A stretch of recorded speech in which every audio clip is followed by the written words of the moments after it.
দেৱ আৰু সত্ৰাধিকাৰ নাৰায়ণ গোস্বামী প্ৰভুদেৱৰ পবিত্ৰ স্মৃতিত আমি এই শ্ৰী শ্ৰীকৃষ্ণৰ ৰাসলীলা উদযাপন কৰিবলৈ অগ্ৰসৰ হৈছোঁ। এই ৰাসলীলা আজি প্ৰথম ৰজনী উদ্বোধন কৰিবৰ কাৰণে আমি আমন্ত্ৰণ জনাই আনিছিলোঁ।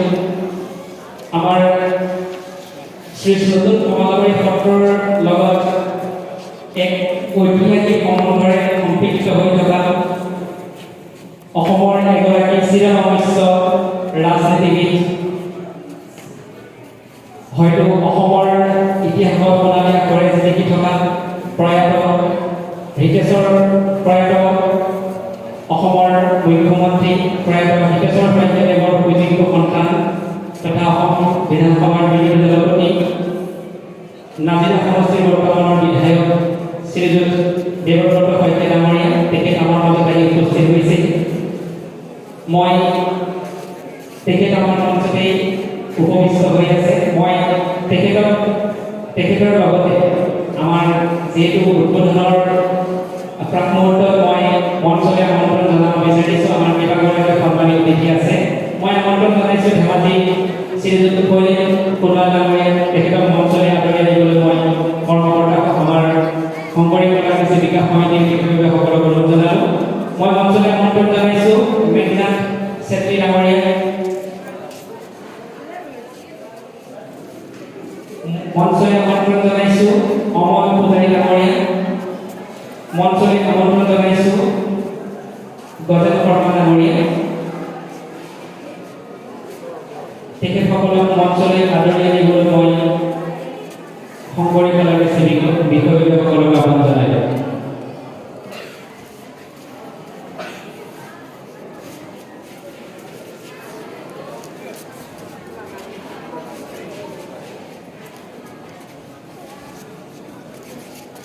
আমি শংকৰী কলা কৃষ্টি বিকাশ সমিতিৰ 2025 বৰ্ষৰ ৰাস উদযাপন সমিতিৰ তৰফৰ পৰা পোনপ্ৰথমে আজি প্ৰথম ৰজনী শ্ৰী শ্ৰীকৃষ্ণৰ ৰাসলীলাৰ উদ্বোধক মহোদয় শ্ৰীযুত দেৱব্ৰত শইকীয়াদেৱক আদৰণি জনাব বিচাৰিছোঁ। তেখেতক পোনপ্ৰথমে এখনি চেলেং চাদৰেৰে আদৰণি জনাব নতুন কমলাবাৰী সত্ৰৰ বৰ্তমান ডেকা সত্ৰাধিকাৰ প্ৰভিজয়।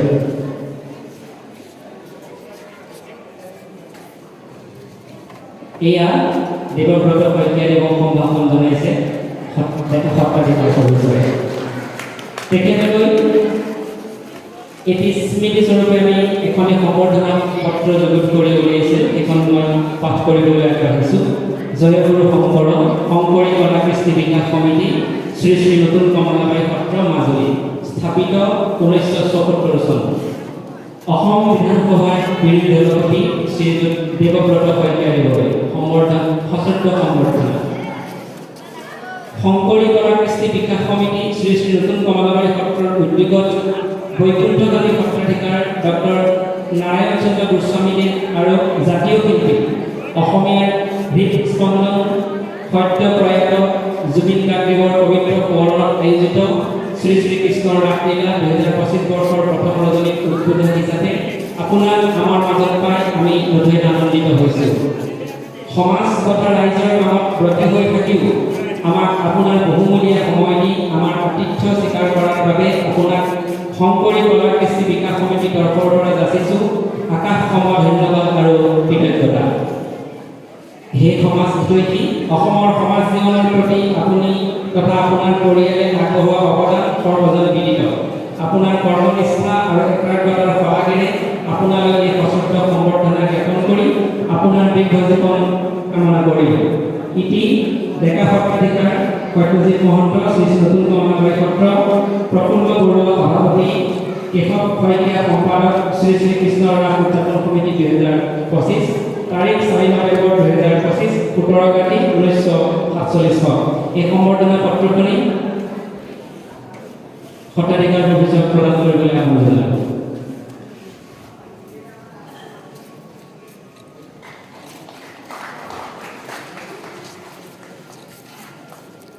এইবাৰ আমি সম্ভাষণ জনাব বিচাৰিছোঁ শ্ৰীযুত হৰেন ডাঙৰীয়া। তেখেত ধেমাজিৰ সুযোগ্য সন্তান তথা সমাজকৰ্মী তেখেতক এখন চেলেঞ্জ চাদৰে আদৰণি জনাবৰ কাৰণে ৰাস উদযাপন সমিতিৰ সভাপতি শ্ৰীযুত প্ৰফুল্ল বৰুৱাদেৱক আহ্বান জনাইছোঁ।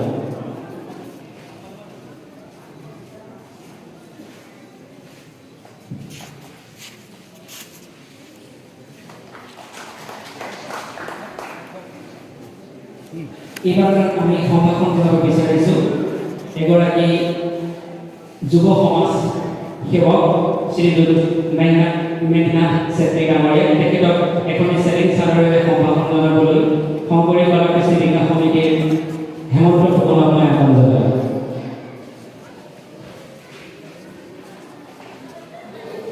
আমি আন এগৰাকী এয়া মেঘনাথ চেত্ৰী ডাঙৰীয়া, আন এগৰাকী আমাৰ মাজত উপস্থিত সমাজকৰ্মী অমল পূজাৰী ডাঙৰীয়াক সম্ভাষণ জনাবলৈ মাখন শইকীয়া দেৱক মই আহ্বান জনালোঁ। অমল পূজাৰী ডাঙৰীয়া।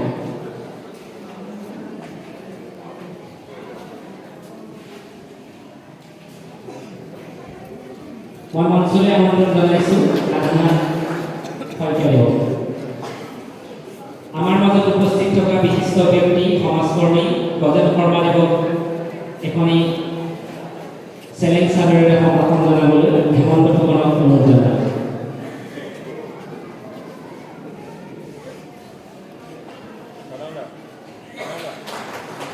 শংকৰী কলা কৃষি বিকাশ সমিতিৰ লগত ওতঃপ্ৰোতভাৱে জড়িত বিশিষ্ট ব্যক্তি ৰাধানাথ শইকীয়া দেৱক এখনি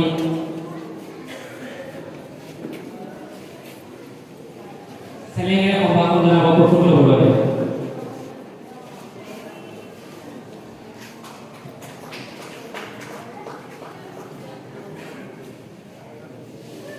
মই আজি এই প্ৰথম ৰজনী ৰাসৰ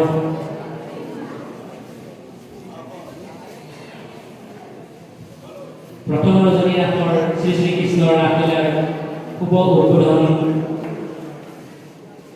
কৰিবৰ কাৰণে শ্ৰীযুত বিপ্ৰব্ৰত শইকীয়া ছাৰক অনুৰোধ জনালোঁ। নমস্কাৰ, জয় গুৰু শংকৰ।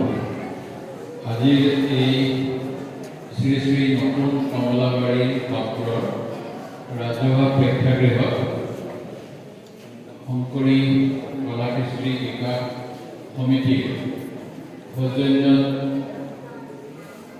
এই সত্ৰৰ প্ৰয়াত সত্ৰাধিকাৰ ডক্টৰ নাৰায়ণ চন্দ্ৰ গোস্বামী ডাঙৰীয়া আৰু সদ্য প্ৰয়াত আমাৰ সকলোৰে আগৰ অসমৰ গৌৰৱ জুবিন গাৰ্গৰ স্মৃতি যি শ্ৰী শ্ৰীকৃষ্ণৰ ৰাসলীলাৰ প্ৰথম দিনৰ অনুষ্ঠান আয়োজন কৰা হৈছে।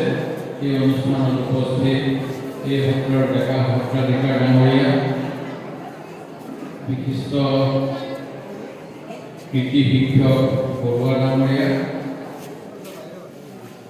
এই সমিতিৰ সভাপতি সম্পাদক আৰু বিষয়ববীয়াসকল, আমাৰ মাজত উপস্থিত মাজুলীৰ সমাজকৰ্মী অমল পূজাৰী ডাঙৰীয়া, সমাজকৰ্মী মেঘনাথ চেত্ৰী ডাঙৰীয়া আৰু নাজিৰা কলেজৰ অধ্যাপক গজেন্দ্ৰ শৰ্মা ডাঙৰীয়া, সমাজকৰ্মী শৈলেন সোণোৱাল ডাঙৰীয়া আৰু আজিৰ সম্বৰ্ধনা অনুষ্ঠানত সম্বৰ্ধনাৰ প্ৰাপক শ্ৰদ্ধাৰ বিশিষ্ট ব্যক্তিসকল আৰু উপস্থিত মোৰ শ্ৰদ্ধাৰ আজিৰ এই প্ৰথম দিনাৰ ৰাসলীলা উপভোগ কৰিবলৈ অহা ৰাইজসকল, ইতিমধ্যে যথেষ্ট সময় হৈছে। মই খুব বেছি সময় নহওঁ। মোৰ বাবে সৌভাগ্য আৰু দুৰ্ভাগ্য দুয়োটাই বুলি ক'ম যে 1975 চন মানৰ পৰাই প্ৰয়াত সত্ৰাধিকাৰ নাৰায়ণ চন্দ্ৰ গোস্বামী ডাঙৰীয়াক মই লগ পাইছিলোঁ আৰু আমাৰ এই সংস্কৃতি তেখেতে সেই ৭৭ চনতে ভাৰতৰ ৰাষ্ট্ৰপতি ফখৰুদ্দিন আলী আহমেদ ডাঙৰীয়াৰ লগত ইণ্ডোনেছিয়াত গৈ প্ৰদৰ্শন কৰাৰ উপৰিও পৰৱৰ্তী সময়ত ভাৰতৰ বিভিন্ন অঞ্চলত আমাৰ মহাপুৰুষৰ যি অৱদান সেইখিনি প্ৰদৰ্শন কৰাৰ সুযোগ পাইছে।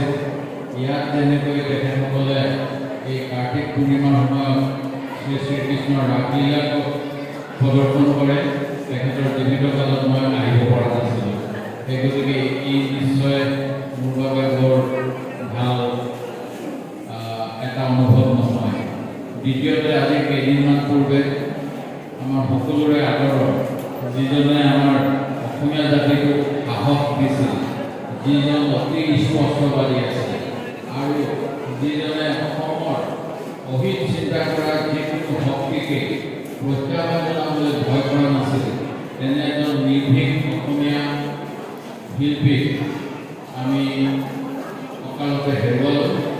আৰু এইবাৰ তেখেতৰ স্মৃতিটো এই প্ৰদৰ্শনৰ ব্যৱস্থা কৰা হৈছে।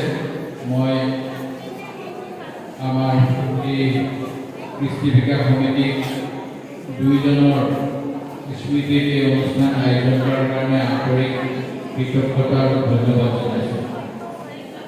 অসমীয়া জাতি যে অকল এটা ধৰ্মৰ ভিত্তিত নহয়, সেই কথাটো মহাপুৰুষে আমাক কৈ গৈছিল। তেখেতে যি 17টা বিভিন্ন জাতি জনগোষ্ঠীৰ লোকক লৈ যিখিনি লিপিবদ্ধ কৰিছিল, সেই কথাখিনি আমি অসমীয়াসকলে মনত ৰাখিব লাগিব। আমাৰ মাজত বিভিন্ন ধৰণৰ প্ৰত্যাহ্বান আহিছে।